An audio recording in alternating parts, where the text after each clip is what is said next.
A la 1:18 de la madrugada vi el coche de mi mujer aparcado en el garaje de un hotel de carretera a las afueras de Zaragoza, y lo primero que hice fue comprobar la matrícula 3 veces porque necesitaba que aquel Peugeot gris perteneciera a cualquier otra persona. Era el suyo. La pegatina torcida de la ITV estaba en el mismo sitio, tenía la pequeña marca blanca que yo mismo había dejado meses antes al rozarlo con una columna y, colgando del retrovisor, vi el ambientador ridículo con forma de limón que ella se negaba a quitar porque decía que todavía olía bien.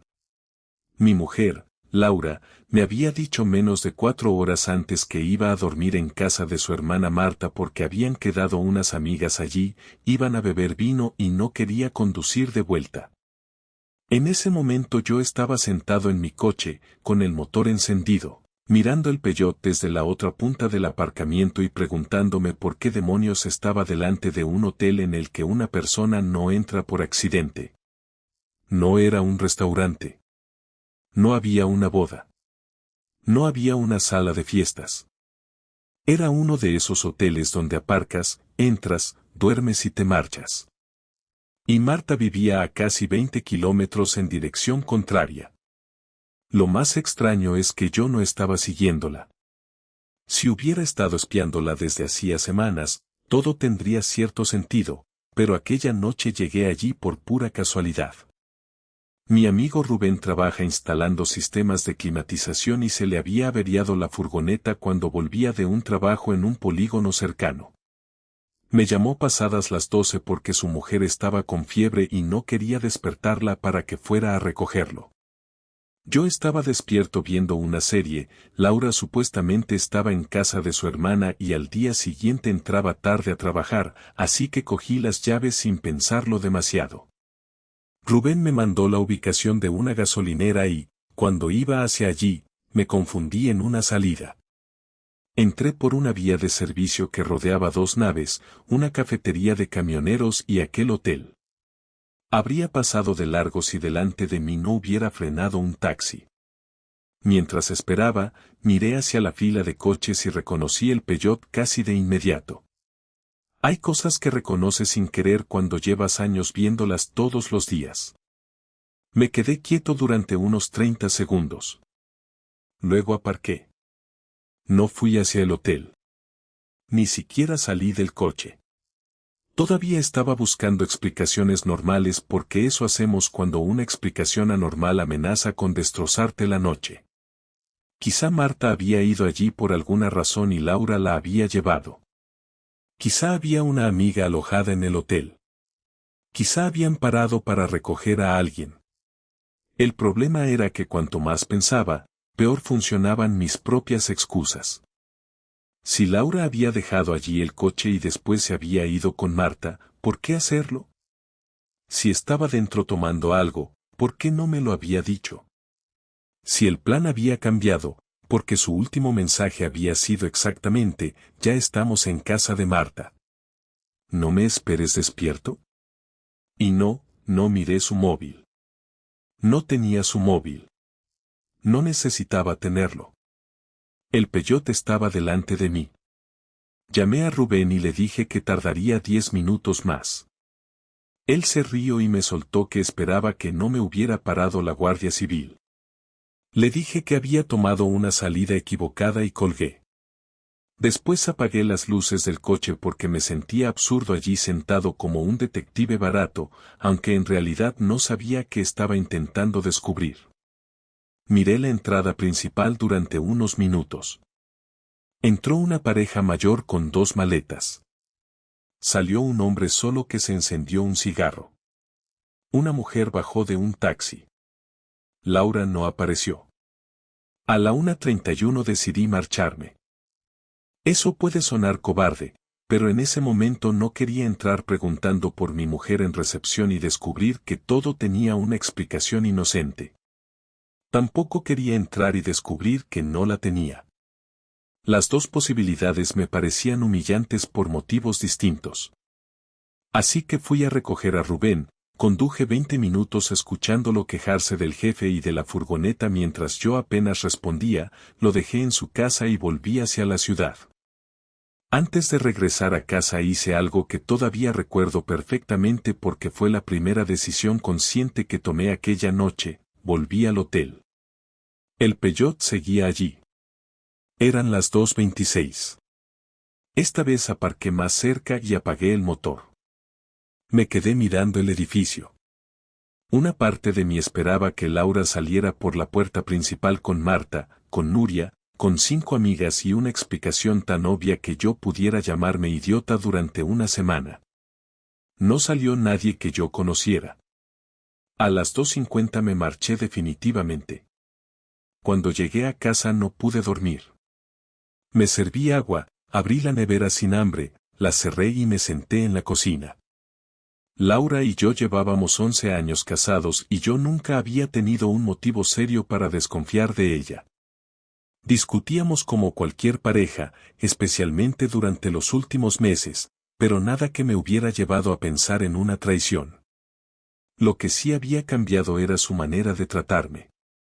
Hasta aquel momento yo lo había llamado cansancio, estrés, mala racha, cualquier cosa menos lo que ahora empezaba a considerar. Durante septiembre había empezado a salir más.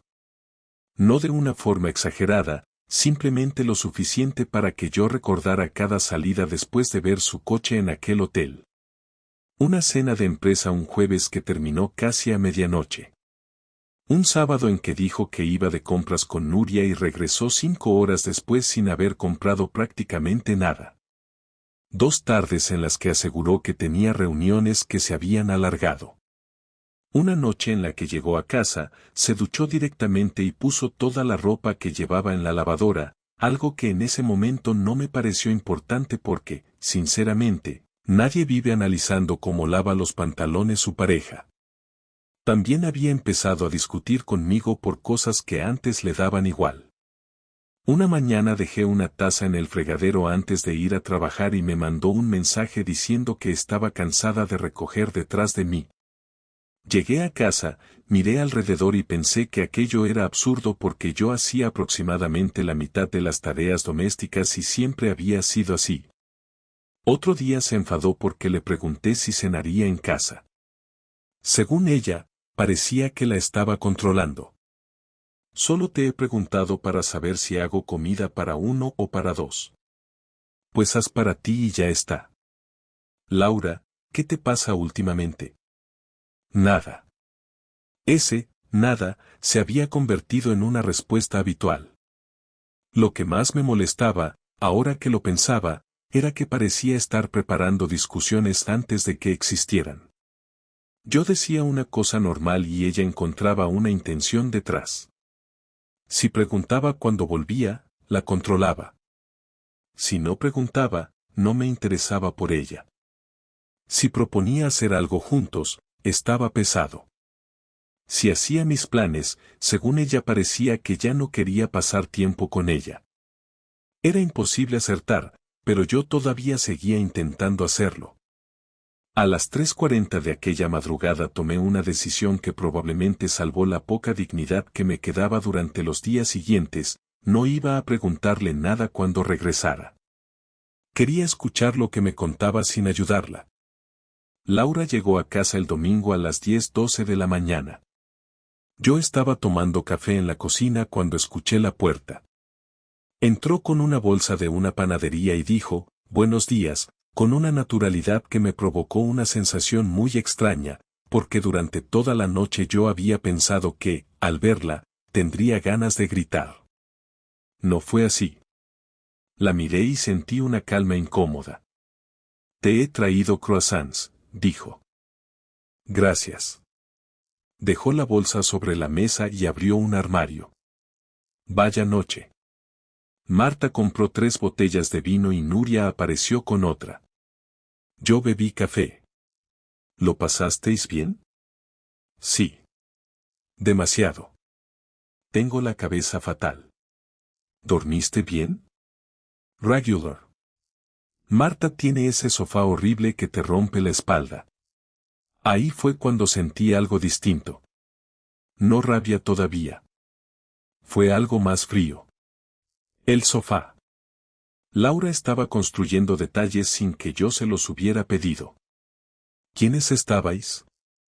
Marta, Nuria, Bea y yo. Elena estuvo un rato, pero se fue pronto. Asentí. Ella cogió un croissant, le dio un mordisco y empezó a contarme una historia sobre Nuria discutiendo con su novio. Yo la escuchaba mientras recordaba su coche estacionado delante de un hotel a la 1:18, a la 2:26 y a la 2:50. ¿Y tú qué hiciste anoche? Me preguntó. Fui a buscar a Rubén. Se le estropeó la furgoneta. Por primera vez desde que había entrado, Laura dejó de masticar. ¿Dónde? La pregunta salió demasiado rápido. Por un polígono. ¿Qué polígono? Ahora fui yo quien la miró directamente. Por las afueras. ¿Por qué?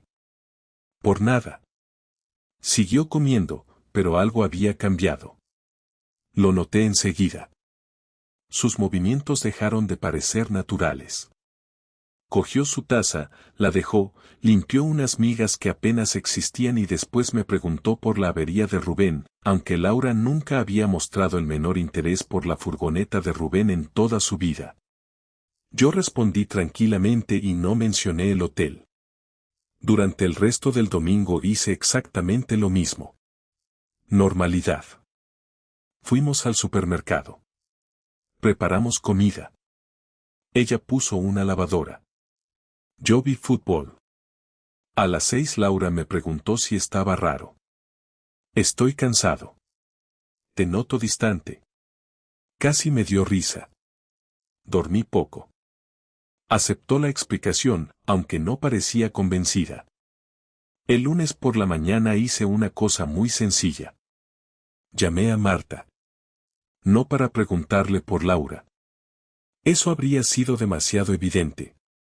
Marta y yo nos llevábamos bien, así que le dije que tenía que ir cerca de su trabajo el miércoles y pregunté si quería que comiéramos juntos. Charlamos 2 minutos sobre tonterías y, justo antes de colgar, añadí con toda la tranquilidad que pude. Por cierto, ¿qué tal la resaca de ayer? Hubo silencio. ¿Qué resaca? En ese momento se me secó la boca.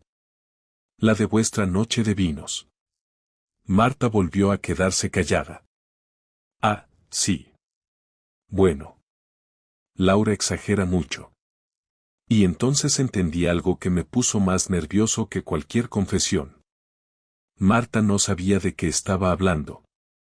Me despedí sin presionarla y pasé la mañana trabajando casi sin enterarme de lo que hacía. A la hora de comer escribí en una hoja todo lo que sabía, no porque quisiera convertirme en investigador sino porque necesitaba separar hechos de imaginación. Laura había dicho que dormiría en casa de Marta. Su coche había pasado varias horas en un hotel. Al día siguiente había descrito con detalle una noche que, por la reacción de Marta, probablemente nunca ocurrió. Y cuando le dije que había estado conduciendo por las afueras, había querido saber exactamente dónde. Todavía no sabía qué había hecho Laura en aquel hotel. Y esa diferencia era importante. Podía haber una mentira enorme sin que necesariamente fuera la mentira que yo estaba pensando. El martes llegó otro detalle. A las 19:15 Laura entró en casa y, antes siquiera de quitarse el abrigo, me preguntó. ¿Al final vas a comer con Marta mañana? Levanté la cabeza. Yo nunca le había dicho nada de esa comida. ¿Quién te lo ha contado? Laura se quedó quieta apenas un segundo. Marta. Claro. Marta le había avisado de mi llamada. Y entonces supe que las dos habían hablado sobre mí después. Ah, sí, dije. Si me da tiempo. Laura me observó. ¿Le preguntaste algo raro? Aquello ya ni siquiera era sutil. ¿Raro como qué? No sé. Marta me dijo que estabas un poco extraño. Mentira. O quizá Marta se lo había dicho porque Laura se lo había preguntado. Daba igual. Por primera vez vi miedo detrás del enfado habitual de mi mujer. muy poco. Pero estaba ahí. Sonreí y dije que no pasaba nada. Laura se relajó. Eso fue lo que terminó de convencerme de que debía callarme. Porque cuando una persona cree que sabes algo, empieza a vigilarte. Cuando cree que no sabes nada, sigue comportándose como siempre. Y yo necesitaba que Laura siguiera comportándose como siempre. No porque quisiera vengarme todavía. Ni siquiera sabía de qué tendría que vengarme. Lo único que quería era una respuesta que no dependiera de que ella decidiera decirme la verdad. Esa respuesta llegó 2 días después de una manera que no esperaba. El jueves, exactamente a las 21:36, estaba cerrando la persiana del salón cuando alguien llamó al telefonillo. Era una mujer. No conocía su voz. ¿Javier? Sí. Hubo unos segundos de silencio. Soy Clara. No me conoces, pero creo que deberíamos hablar de tu mujer. Miré hacia el pasillo. Laura estaba duchándose. ¿Quién eres? La mujer respiró profundamente antes de responder. La mujer de Sergio. Y en ese instante entendí que el coche del hotel no había sido el principio de nada. Había sido simplemente la primera vez que yo había mirado en la dirección correcta. Cuando Clara dijo que era la mujer de Sergio, mi primera reacción no fue abrirle la puerta ni hacerle preguntas, sino mirar hacia el pasillo para asegurarme de que Laura seguía en la ducha, porque en ese momento entendí que cualquier movimiento torpe podía cerrar la única posibilidad que tenía de saber qué estaba pasando realmente. Le pedí a Clara que esperara abajo y bajé con la excusa de tirar la basura, llevando una bolsa medio vacía para que, si Laura salía del baño, la escena tuviera sentido. Clara estaba junto al portal, llevaba una chaqueta negra, el pelo recogido y tenía una expresión de cansancio que me hizo entender antes de que hablara que aquello no era una visita improvisada. Me preguntó si podíamos alejarnos un poco del edificio y caminamos hasta una cafetería que todavía estaba abierta. Nos sentamos en una mesa exterior casi vacía, y antes de decir nada sacó del bolso un sobre grueso, lo puso delante de mí y me explicó que llevaba 12 días intentando decidir si debía buscarme. Dijo que Sergio era su marido desde hacía 9 años, que tenían un hijo de 7 y que desde septiembre él había empezado a inventar reuniones, desplazamientos y cenas de trabajo con una frecuencia que no encajaba con su puesto. Ella no había revisado su teléfono ni contratado a nadie. Lo descubrió porque Sergio usaba una tarjeta bancaria común para casi todo y, durante 2 semanas, aparecieron pagos en lugares donde supuestamente nunca había estado. Entre ellos figuraban 2 cargos del hotel donde yo había visto el coche de Laura. ¿El sábado también? Pregunté. Clara abrió el sobre, sacó una hoja impresa y señaló una línea con el dedo. Sábado, entrada a las 10:48 de la noche. Otro cargo pequeño a la 1:11. No sé exactamente qué pagó dentro porque el banco solo muestra el establecimiento. Me quedé leyendo la línea varias veces, aunque no había nada difícil de entender. El nombre del hotel estaba allí, la fecha coincidía y la hora encajaba con todo. Aún así, le dije que eso demostraba que Sergio había estado en el hotel, no que Laura hubiese estado con él. Clara no se ofendió, porque probablemente había pasado por el mismo proceso antes que yo. Sacó entonces 4 fotografías impresas que había recibido de un conocido suyo que trabajaba cerca del lugar. No eran imágenes privadas ni comprometedoras, pero eran suficientes. En una se veía a Sergio entrando por una puerta lateral del hotel. En otra, tomada unos minutos después, aparecía Laura caminando detrás de él con el mismo abrigo beige que llevaba cuando salió de casa. En una tercera estaban ambos en el aparcamiento, hablando junto al Peugeot, y la última estaba fechada a las 2:34 de la madrugada. Sergio salía solo y se dirigía hacia un coche negro aparcado varias filas más allá. No sentí necesidad de gritar ni de romper nada. Me quedé sentado mirando la última fotografía mientras intentaba recordar la mañana del domingo, especialmente la historia del sofá de Marta y las 4 botellas de vino. Lo que más me molestó en ese instante no fue imaginar qué había pasado dentro del hotel, sino recordar la facilidad con la que Laura había desayunado conmigo mientras inventaba nombres, conversaciones y detalles que nunca habían ocurrido. Clara siguió hablando porque yo no podía hacerlo. Me contó que había confrontado a Sergio 2 días antes y que él inicialmente negó conocer a Laura. Después aseguró que era una clienta. Luego dijo que habían coincidido varias veces por trabajo. Clara le enseñó una de las fotografías y Sergio cambió otra vez la versión, diciendo que Laura estaba pasando una crisis matrimonial y que él simplemente la escuchaba. Cuando Clara preguntó por qué necesitaban una habitación de hotel para hablar sobre una crisis, él dejó de responder. ¿Te ha dicho cuánto tiempo llevan? Pregunté. Dice que desde hace un mes se ven fuera del trabajo, pero yo no le creo. ¿Trabajan juntos? No exactamente. La empresa de Laura es cliente de la de Sergio. Se conocieron en junio. Aquello encajaba con demasiadas cosas. Durante el verano Laura había mencionado varias veces reuniones con proveedores nuevos, aunque Sergio nunca apareció en ninguna conversación.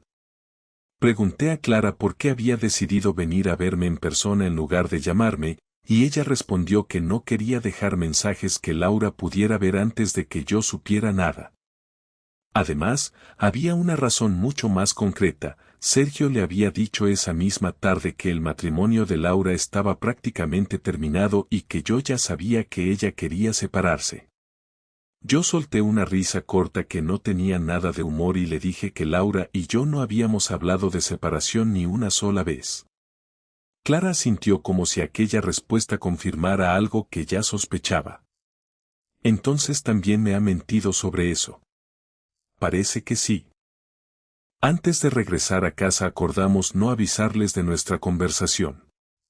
Clara quería hablar con un abogado y proteger sus cuentas antes de tomar una decisión, mientras yo todavía necesitaba saber si el hotel había sido algo aislado o parte de una relación más larga.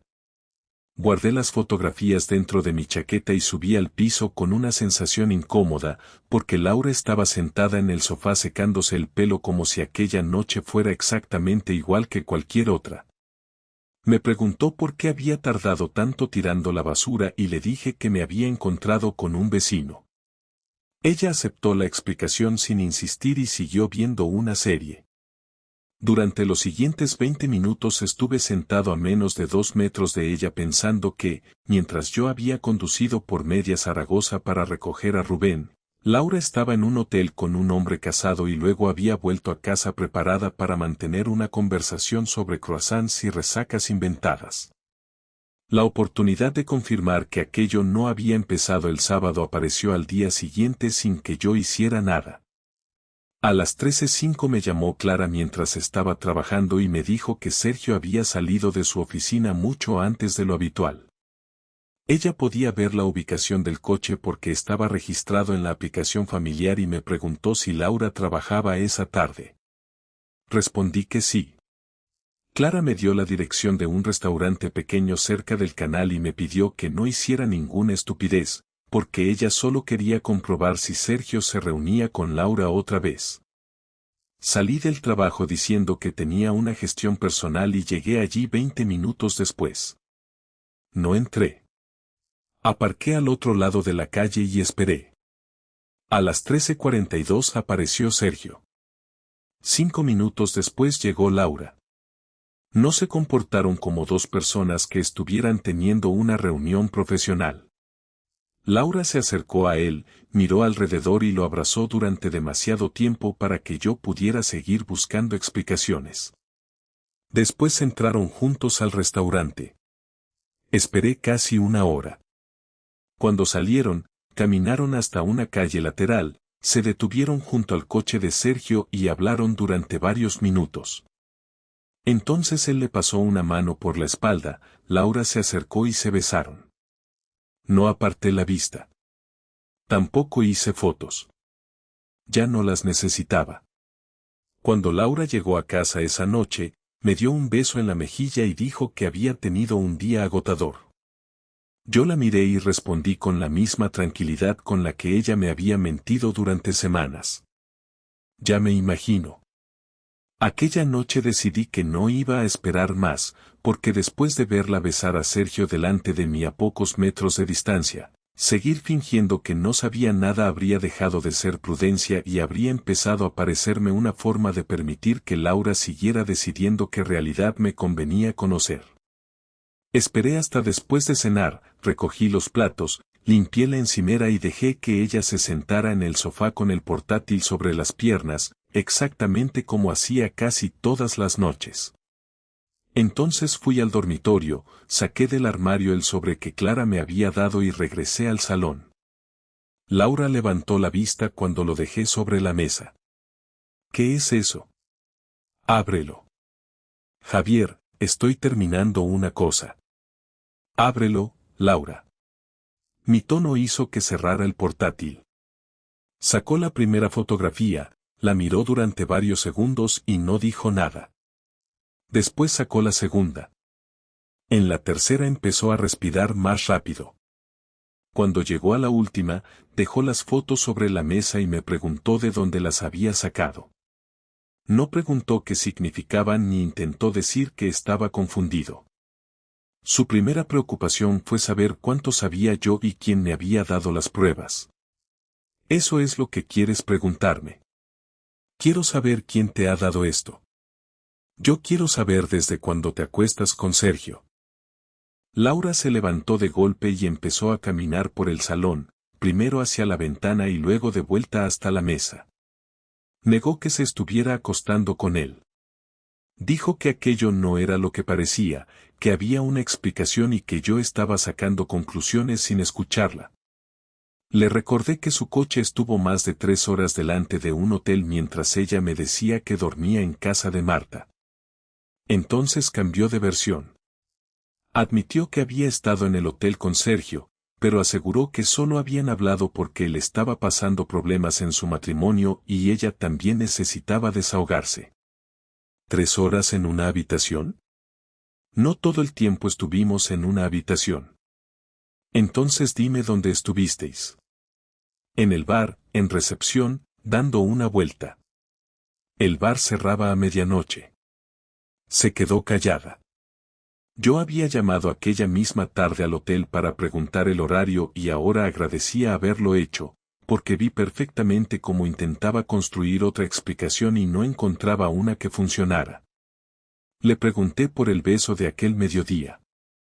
Ahí fue cuando todo cambió.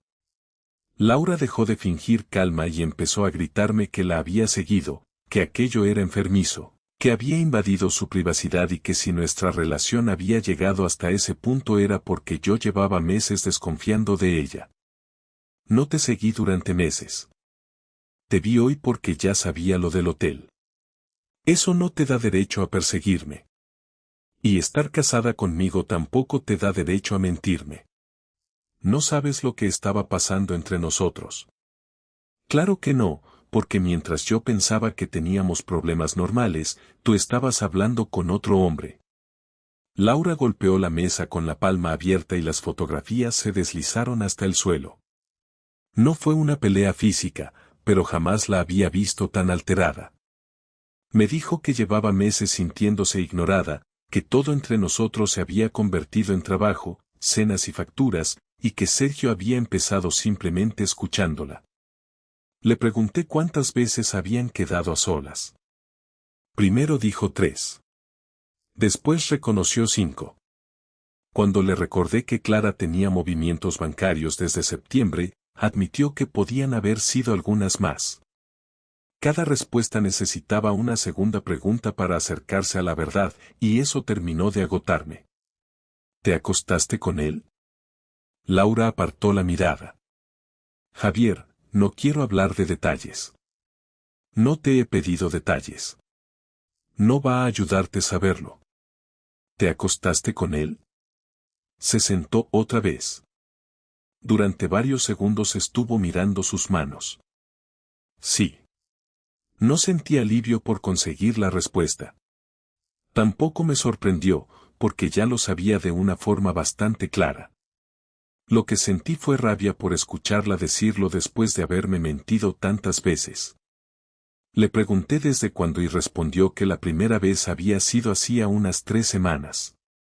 Le pregunté si el hotel del sábado había sido la primera y dijo que no. Le pregunté cuántas veces y contestó que no las había contado.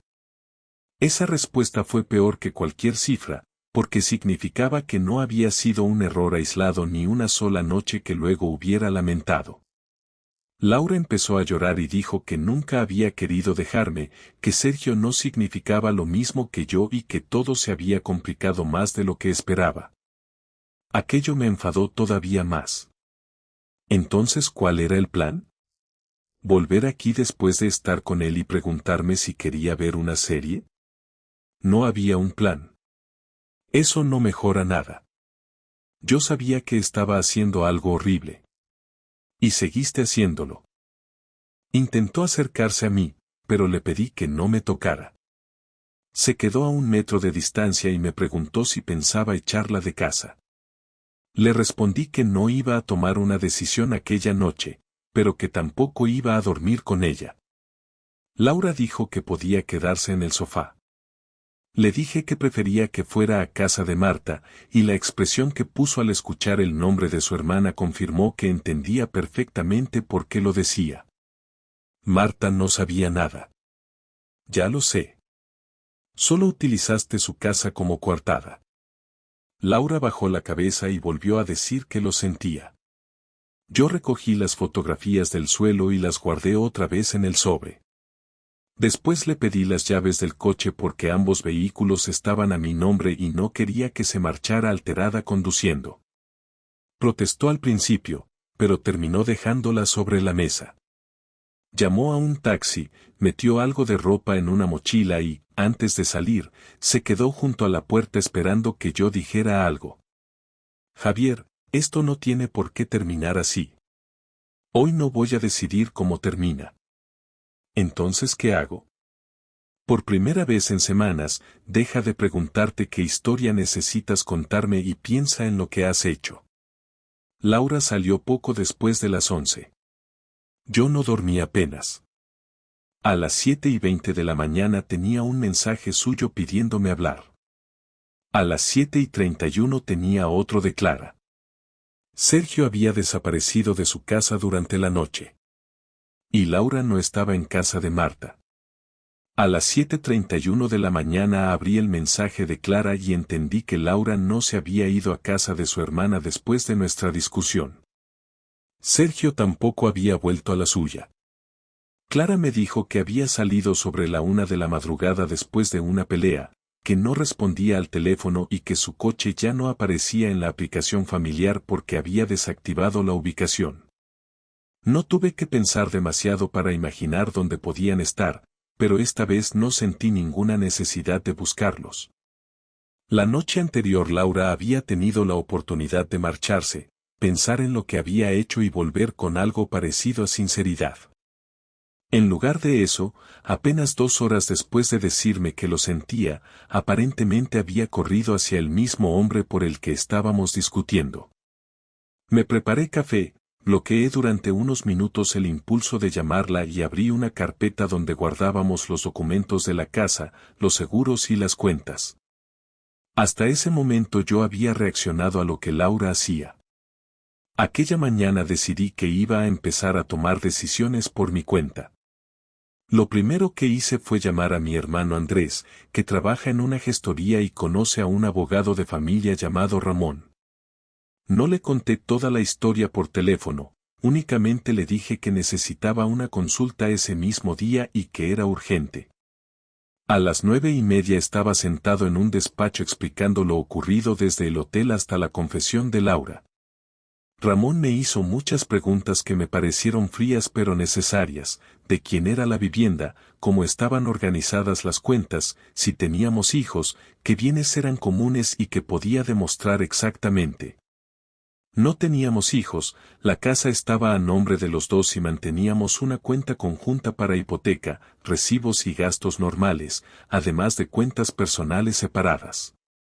Ramón me dejó muy claro que no hiciera tonterías, que no vaciara dinero común ni cambiara cerraduras sin asesoramiento, y que la mejor forma de protegerme era documentar todo, separar mis ingresos futuros dentro de lo legal y dejar por escrito cualquier acuerdo. Yo no quería una venganza que pudiera volverse contra mí dentro de un mes. Quería que Laura entendiera que su comportamiento iba a tener consecuencias reales. A las 11:17 recibí una llamada suya. Dejé sonar el teléfono 2 veces antes de contestar. ¿Dónde estás?, pregunté. Necesito hablar contigo. Eso no responde a mi pregunta. Laura guardó silencio unos segundos y después admitió que estaba en casa de Sergio. La facilidad con la que lo dijo me sorprendió, aunque quizá ya estaba cansada de mentir. Me llamó anoche porque Clara lo echó de casa y estaba fatal. ¿Y tú fuiste a consolarlo después de que yo te echara por acostarte con él? No pasó nada anoche. Ya no me importa si pasó algo o no. Javier estaba destrozado. Curioso, porque yo también. Laura empezó a decir que todo se había salido de control y que necesitaba tiempo para organizar la cabeza.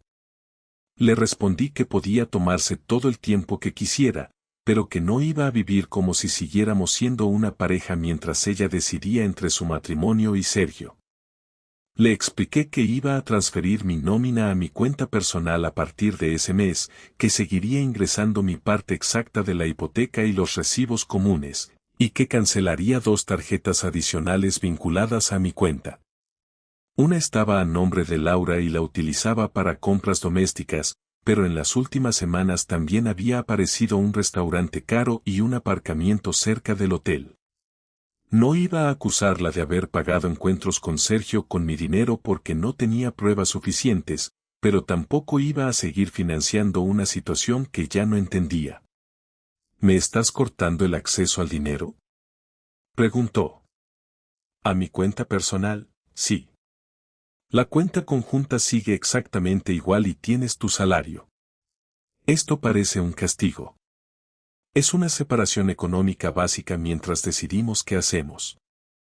Lo estás haciendo para hacerme daño. No necesito inventar nada para que esto duela, Laura. Después de colgar conduje hasta un trastero que alquilé cerca de casa. No vacié el piso ni saqué muebles que fueran de los dos, pero guardé allí mis documentos personales, discos duros, herramientas caras, una cámara, algunas cosas heredadas de mi padre y varios objetos que no quería discutir más adelante. También cambié las contraseñas de mis correos, de mis servicios privados y de cualquier cuenta que fuera exclusivamente mía. No toqué nada de Laura. La diferencia era importante para mí.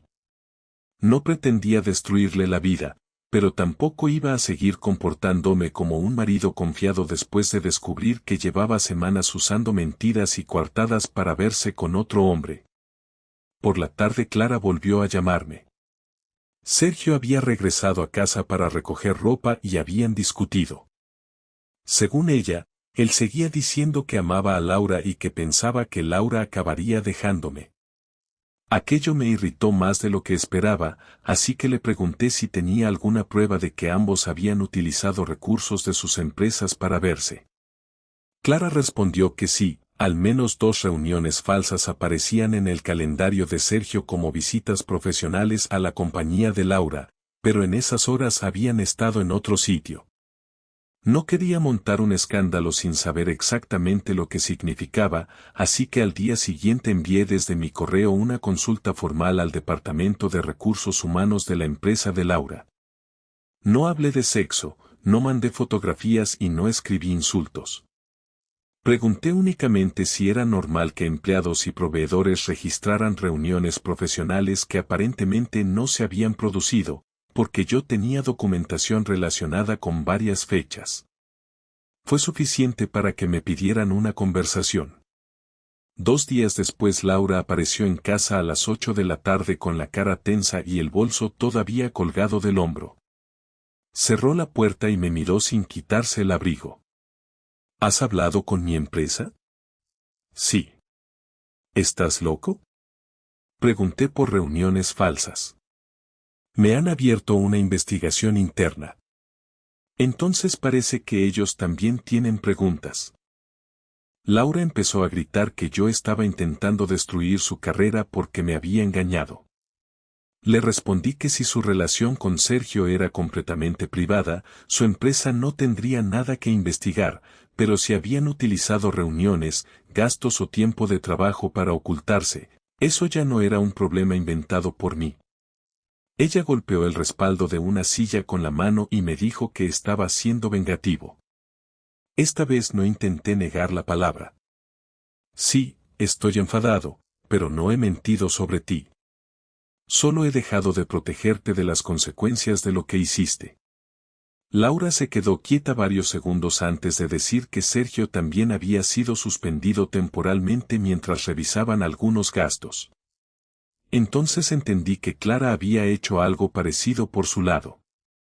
Ninguno de los dos habíamos organizado una gran operación, pero el resultado era bastante tangible. Laura y Sergio ya no podían esconder su relación detrás del trabajo. Sus parejas lo sabían y sus empresas estaban revisando si habían utilizado recursos profesionales para mantenerla. Laura dejó el bolso sobre una silla y me preguntó si aquello me hacía sentir mejor. La miré durante unos segundos y le respondí con sinceridad. No, pero al menos ya no soy el único que paga por tus decisiones. 3 días después de que Laura apareciera en casa furiosa por la investigación de su empresa, me pidió que habláramos en serio y sin interrupciones, y acepté porque yo también sabía que no podíamos seguir entrando y saliendo del piso como dos personas que compartían una dirección pero evitaban decidir qué hacer con su matrimonio. Quedamos a las 8 de la tarde del domingo. Yo había pasado el día fuera para no empezar la conversación cansado de verla moverse por la casa, y cuando volví, Laura estaba sentada en la mesa del comedor con una carpeta delante.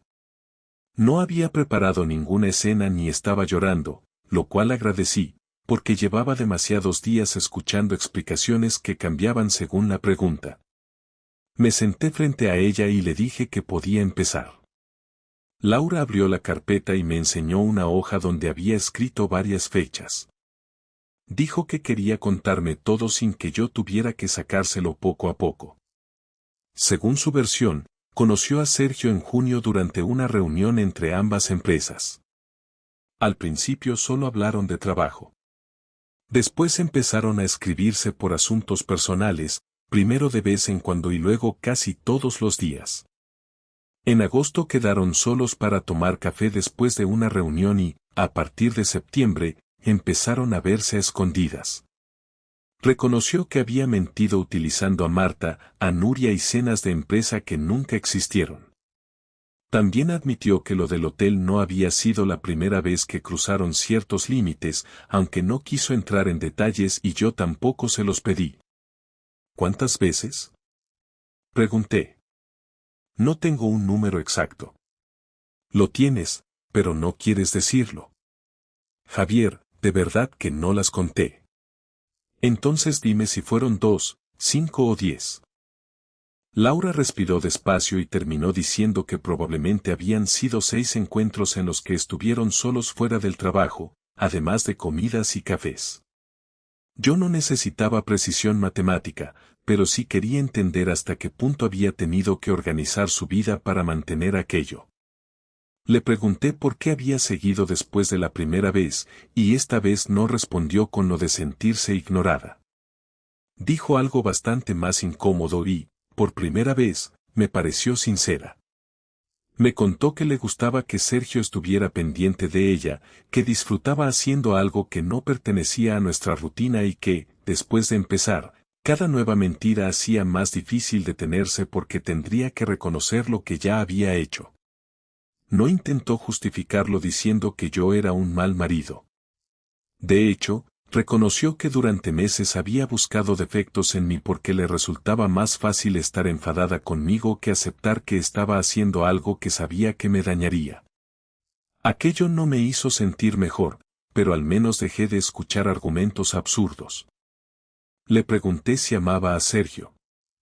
Laura dijo que no sabía qué había sentido exactamente y que ahora, después de verlo reaccionar cuando todo salió a la luz, ya ni siquiera quería estar con él.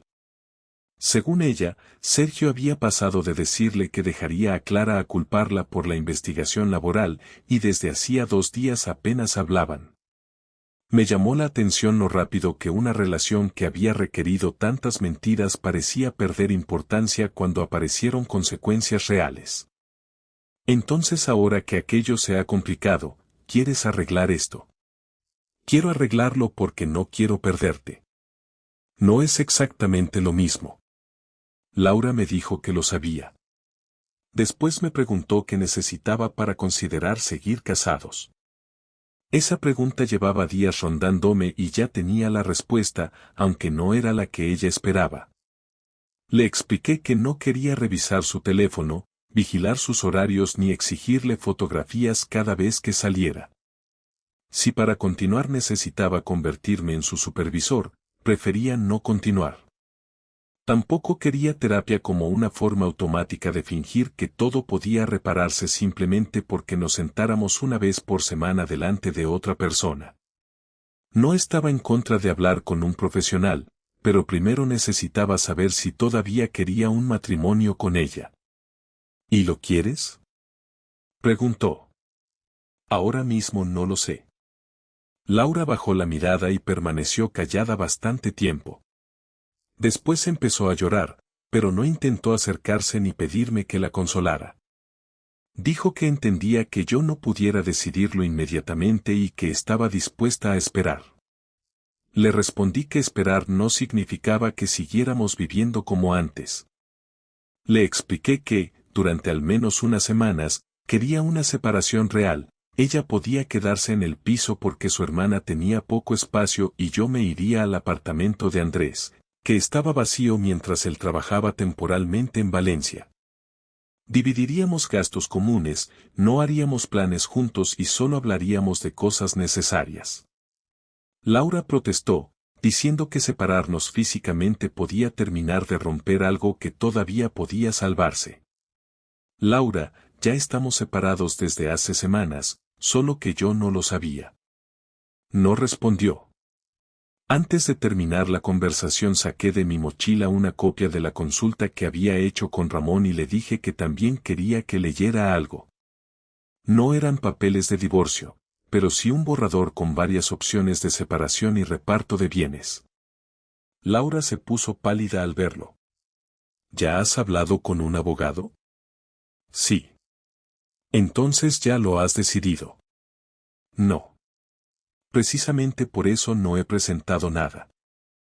Le expliqué que hablar con un abogado no significaba que quisiera destruir el matrimonio, sino que después de descubrir que durante semanas desconocía una parte importante de mi propia vida, necesitaba entender qué ocurriría si decidíamos terminar. Laura leyó algunas líneas y cerró la carpeta. Tengo miedo de que te vayas y descubras que estás mejor sin mí. Eso puede pasar. ¿Y si pasa? Entonces tendremos una respuesta. La conversación terminó cerca de las 11. No hubo abrazo, promesa ni reconciliación. Laura me ayudó a meter algunas cosas en una maleta y, cuando llegué a la puerta, me preguntó si podía llamarme al día siguiente. Le dije que sí, pero que no esperaba hablar durante horas. Asintió y se quedó junto al pasillo mientras yo salía. En el coche sentí tristeza, pero ya no aquella rabia descontrolada de los primeros días.